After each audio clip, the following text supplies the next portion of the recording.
नोंथाङा दिनै बिपिएफ दोलोनि जानानै बिजाथिलाइ गथायबाय माबायदि थागथियारि गेलेनो थाखाय खुलुमबाय दिनैहाय 2 तारिख सेप्तेम्बर बेवहाय जोङो दिनै दतमा समस्तिनिफ्राय आङो बिजाथि हिसाबै दिनै बिजाथिलाइखौ गथायबाय आसा खालामदों खुब मोजां अनुभब बे गोदान नङा बे थांनाय गोबाव समनिफ्रायनो जोङो बिपिएफ राजनिति दोलोजों थाबोनानै जों मिथिगौ बे ओनसोलनि दतमा ओनसोलनि रायजो राजाफ्रा गासिबो बिपिएफ राजनिति दोलोखौ मोजां मोनो हाग्रामा महिलारि सारखौ मोजां मोनो आरो फैबाय थागोन समाव बेयो 22 तारिख जे सेप्तेम्बराव जानो गोनां इलेक्सन बे 100% जों बिपिएफ राजनिति दोलोखौ बा आंखौ बिजाथि हिसाबै बे ओनसोलनि बिभिन्न जाथि गोष्ठी रायजो राजाफ्रा भट होनानै देरहासार खालामगोन बे 100% रोखा होननानै जों दाबि खालामनो हायो। नोंथांनि बियाबाव दानि बिथां सिएम प्रमद बर' बिथाङाबो बिजाथिलाइ गथायबाय बिथांजों माबायदि जागोन जुजिनाया? बिथांखौ गिबि बिथाङा गुबुन समस्तिनिलाय बिथांखौ आङो जायगानि हिसाबै आङो बिथांखौ बरायबाय। आं सानदों बिथाङा दतमा समस्तियाव जे मोनसे गोमोथाव माबा मोनसे खालामनानै इउपिपिएल राजनिति दोलोखौ दतमा समस्तियाव उद्धार खालामनो हागोन आं बेखौ मालाबाबो सानाखै। मानो होनोबा बिथाङा बे 5 बोसोराव जोंनि दतमा समस्तिनि खोथाखौथ' बादानो हो समस्त बिटिसि ओनसोलखौ बिथाङानो नेतृत्व होदों।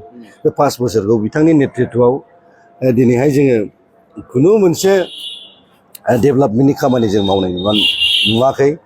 रायजो राजाफोरनि जोंनि सेंग्राफोरनि लाइमोनफोरनि जे संस्थाफोरनि बाथ्रा बुंदोंमोन बिथाङा केरेलायाव थानाय लाइमोनफोरखौ लेंहरनानै साख्रि होनायनि खोथा बुंदोंमोन बिथाङा न'खर साफा साख्रि होनायनि खोथा बुंदोंमोन बिथाङा जोंनि आइजोफोरखौ 75,000 होनायनि खोथा बुंदोंमोन बिथाङा खिन्थु बे कमप्लिटलि फेइलार आरो बेजों लोगोसेयैनो बिथांमोना जेब्ला 2020नि 27 जानुवारियाव जेब्ला सुक्ति खालामदों बे सुक्ति खालामनायाव एमओएसआव बिथांमोना लिरनानै लाबोदोंमोन जे 1500 कौटि बे ओनसोलनि रायजो राजाफोरनि जौगाखांनायनि खामानि मावगोन बा हाबाफारि लागोन होननानै दा जों नुनो मोन्दों बिथांमोना मावनायाथ' बादानो हो 15 थाखाबो बिथांमोना दिनै गभर्नमेन्टनिफ्राय आदाय खालामनानै बिटिसिनि रायजो राजाफोरनो लाबोनानै होनो हानायखौ जों नुवाखिसै।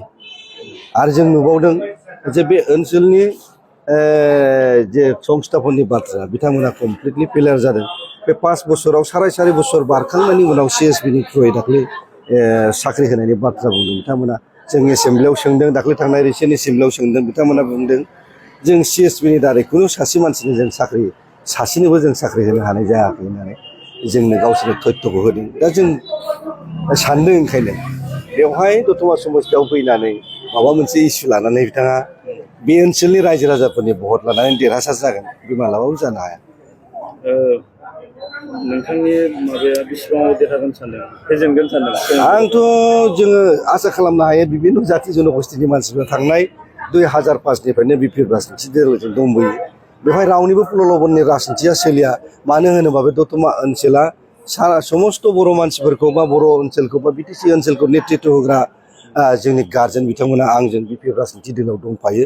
बिथांमोननि परामर्श बिथांमोननि बिथोनजों आङो बिपिएफ राजनिति दोलोनि एमसिएलए जाबोबाय आरो बिबारबो बिथांमोननि नेतृत्वआवनो बे ओनसोलनि सचेतन व्यक्तिफोरनि सहाय सहयोगिताजोंनो आं बेवहाय 100% बेवहाय बिपिएफ राजनिति दोलोनि बिजाथि हिसाबै देरहागोन। बेवहाय मानगोनां प्रमद बर' बिथाङा हयथ' जोंनिफ्राय 28-29सो भट उनाव थानानै बिथाङा जेनगोन बे रोखा। सार नोंथांनि बियाबाव मनरन्जन ब्रह्म बिथाङा बिजेपिनिफ्राय जालायनो दङ दिनै बिजाथिलाइ बिथाङाबो गथायबाय बिथांजों रुजुनायाव माबायदि जागोन? थिगैनो दङ। आं साना जे थाखा फैसा गोनां बा उद्यगपति बा सोरबा रांखावरि गोनाङानो जे राजनितिकआव राइज जानो हायो बा बेनो जे एमएलए एमपि जानो हायो आं बेखौ मालाबाबो साना। जुदि बहाबा एग्जाम्पल दङबा आं मिथिया खिन्थु सारा भारतनि उद्यगपतिफ्रा हयथ' एमएलए एमपि मिनिस्टार जानो हागौमोन आं बेखौ सानदों आरोखि। दा ओंखायनो सानाखै आङो जे बिथाङा जे थाखा धन सम्पति लानानै जे बिथाङा जोंनि दतमा समस्तियाव एमसिएलए जानो हागोन रायजो राजाखौ प्रल'भननि राजनिति खालामनानै जे जोंनि रायजो राजाया बिनि फान्डआव नांहैजोबगोन आं मालाबाबो बिसास खालामनो हाया। बिदि खुनु जायगायाव एग्जाम्पल गैया। थाखा फैसा थाबानो एमएलए थाखा फैसा थाबानो एमपि जानाया जागौमोन जुदि जामारोमोनब्ला आं ओंखायनो बेखौ 100% आं नटचाट खालामबाय। थाखा फैसाजों खुनु राजनिति जाया।